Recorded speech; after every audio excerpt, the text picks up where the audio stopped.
90。他说因为母亲呢、婆婆和阿姨呢都是40多岁也开始有高血压，他说怀疑自己呢可能是遗传病，但是考虑到自己还年纪不算太大，不想以后的日子都吃降血压的药，希望靠运动和自然疗法呢来对抗高血压。所以呢，听说好像说顾老师说苹果果胶可以治疗高血压，但是他又住在澳门，每次趁周日到顾小佩店的时候呢，都是人山人海。他说向前台职员咨询的时候呢，则建议先跟顾博士见面之后才会买产品，结果因为人数太多，几次都没有见到您哦。他说想写电邮问问您，可不可以直接我不見你我就買蘋果膠啦。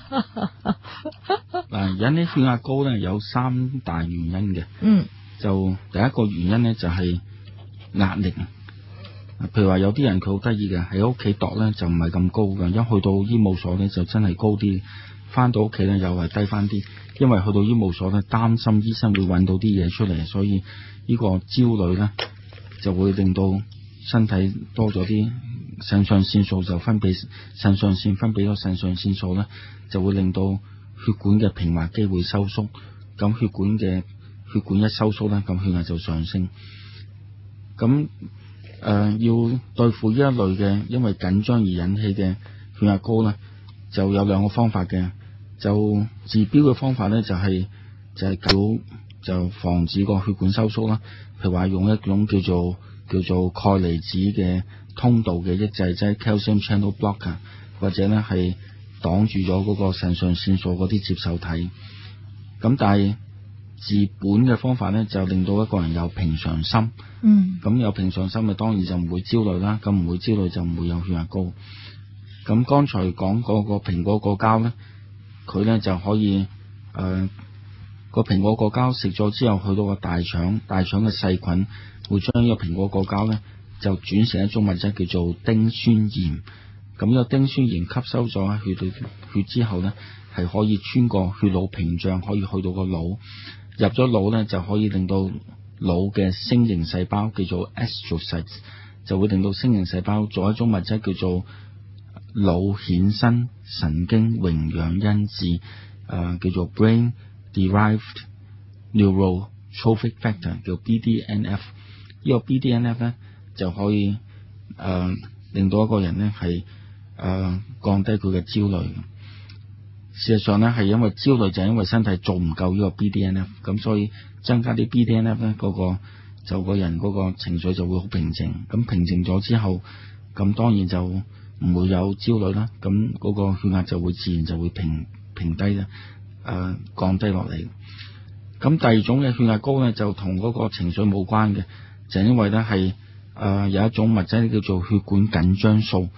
血管緊張素咧就令到嗰個血管嘅平滑肌就會收縮，咁血壓就上升。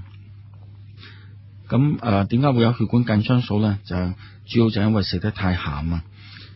我哋個肝咧就會分泌一種物質，製造同分泌一種物質咧叫做血管緊張素原，英文咧叫做angiotensinogen。咁呢個血管緊張素原做咗出嚟之後咧，就經過血液去到個腎，個腎咧就用一個酵素叫做腎素，英文叫做 renin， 就將呢個血管緊張素原咧就轉成血管緊張素1。咁之後咧，血管緊張素1就跟住血液咧就去到個肺，個肺咧就有個酵素叫做 ACE， 就將呢個血管緊張素1就轉成血管緊張素2。咁呢個2咧就可以黐住喺血管壁嘅一個接受體叫做 AT1， 就令到嗰個平滑肌收縮，咁血壓就會上升啦。咁而家一般醫生開嘅降血壓藥咧，就係譬如話有一隻藥叫做 Losartan 或者係Valsartan 咧，呢啲藥咧都係擋住咗嗰個 AT1 呢個接受體，就令到呢個血管緊張素2咧係冇辦法黐住喺個接受體嗰度，咁就唔會令到血壓唔會令到嗰個平滑肌收縮。咁如果唔想食藥嘅話咧，有一個天然成分咧叫做前花青素。英文咧叫做 proanthocyanidins。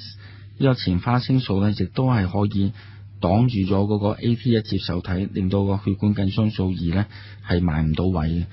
咁有咩健康食品有呢個前花青素咧？就係小紅莓 cranberry 裏邊咧就有好多前花青素。咁如果你去保健食品店買一個叫做小紅莓提醇啦，或者小紅莓素或者前花青素咧，就有呢個降血壓嘅作用嘅。咁第三種嘅血壓高咧，就係因為食得太油啦。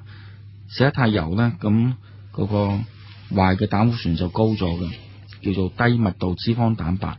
咁佢就會令到嗰個血管壁咧就多咗啲膽固醇，咁血管壁咧就開始厚啊，咁就個血管越嚟越窄咧，咁血壓就會升高。咁要處理呢個叫做血管硬化呢啲問題咧，就要增加一個叫做好嘅膽固醇，叫做高密度脂肪蛋白。咁點可以增加咧？就係可以食一個健康食品咧，叫做粟米芯素。粟米芯素咧就可以拖翻嗰啲粟米芯素咧，可以增加一個好嘅膽固醇。咁好嘅膽固醇咧，點解會好咧？因為佢裏邊有一個蛋白質叫做 ApoA1。呢個 ApoA1 咧就可以將已經入咗血管壁嘅膽固醇咧，可以拖翻佢出嚟嘅。因此我哋就叫嗰種叫做好嘅膽固醇。就所以用粟米芯素咧，就係處理嗰個血管硬化而引起嘅血壓高。咁都要想知，都要先知道它什麼原因，先分清楚係咪因為自己緊張而血壓高啊，或者係咪太鹹啊，太食得太鹹，有啲人太油啊咁樣。但是有沒有說就是遺傳？我又不緊張，我又不吃鹹，我又不油，我就是遺傳的，那怎麼辦？如果係遺傳咧，就通常就係因為佢個身體咧做太多壞嘅膽固醇。因為有一個酵素咧叫做 HMG CoA reductase， 呢個酵素咧就令到肝咧會做好多膽固醇。就算你唔食肥膩嘢，你都會有好多膽固醇。咁呢膽固醇咧就令到你多咗好多 LDL， 叫做低密度脂肪蛋白。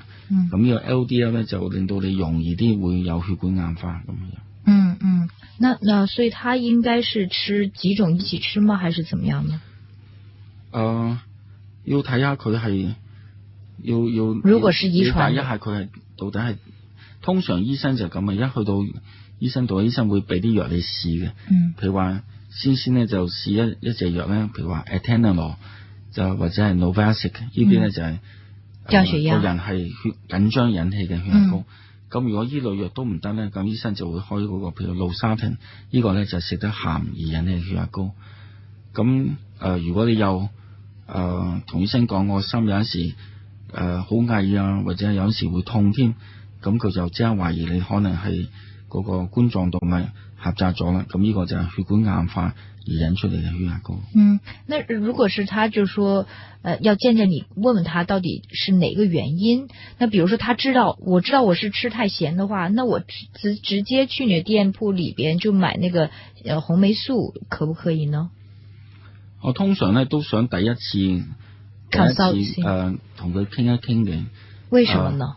因為咧係如果你因為同佢傾嗰陣時，我就會開啲研究報告俾佢睇嘅。咁即係話呢個咧就係我係你知慢工足，就帶到咗研究部嗰度你睇啦。咁你就比較了解一下個情況。咁你以後咧就知道原來咧呢個健康食品有咁嘅作用嘅。咁如果唔係咧，有啲人佢買咗之後送俾人食嘅，咁人哋一揸住呢個健康食品，佢話健康食品嚟嘅，咁我高興嗰陣時就食一匙羹，唔高興咧我唔得閒就唔食啦。咁結果咧就嗰個效果就唔係咁好。咁唔係咁好咧，咁佢話都唔好嘅，咁咪唔食啦，咁咪嘥咗咯。咁反而就唔好啦。咁既然係呢個問題係困擾你嘅，咁你梗係想知道多啲啦。咁如果你覺得個問題係唔重要嘅，你根本就唔需要處理啦。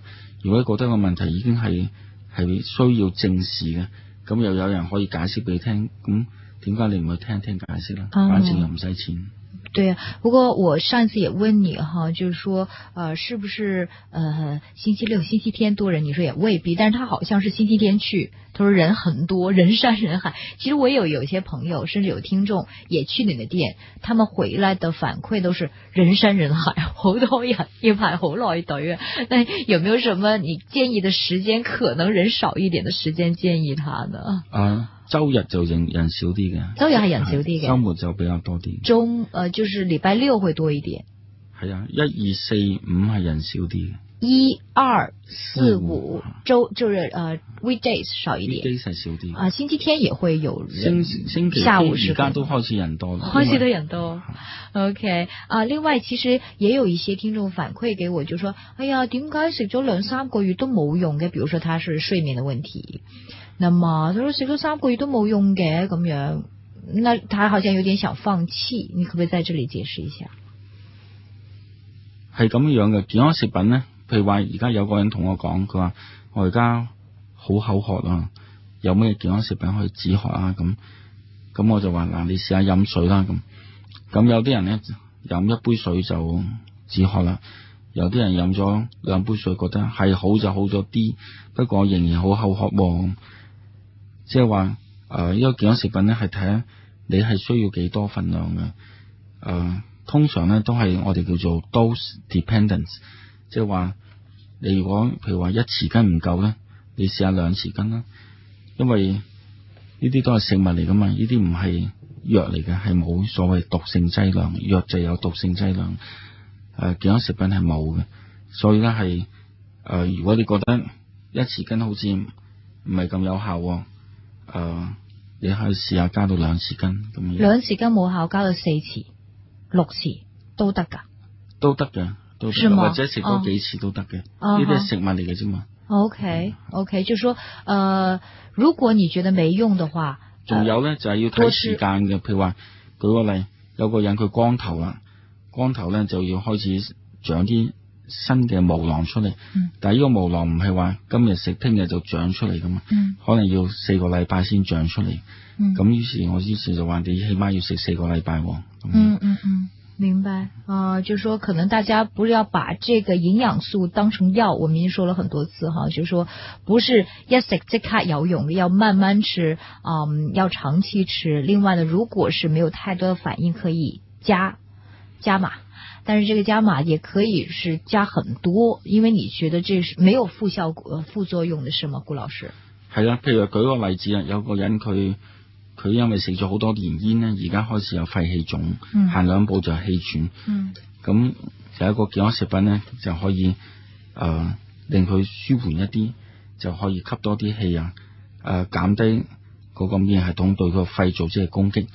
但係因為佢咁多年呢，佢個肺組織已經開始纖維化咗啦。